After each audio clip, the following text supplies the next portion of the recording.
আসি পরের খবরে। তৃণমূলের বর্ধিত কোর কমিটির বৈঠক, নজরুল মঞ্চে তৃণমূলের এই বৈঠক। লোকসভা ভোটের আগে এই বৈঠকে সভাপতি লোকসভা ভোটের রণকৌশল নির্ধারণ হতে পারে এমনটা মনে করা হচ্ছে রাজনৈতিক মহলের তরফে।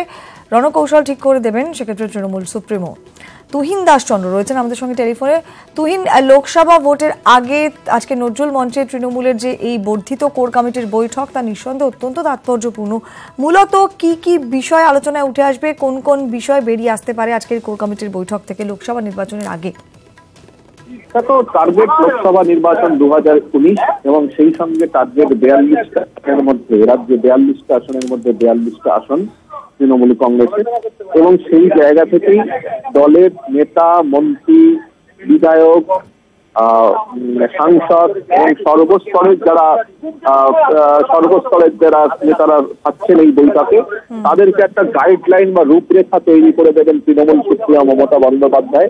এই 42 অর্থাৎ 42টা আসনের মধ্যে 42টা করতে হবে, কোনোভাবেই বিরোধীদের ছাড়া যাবে না।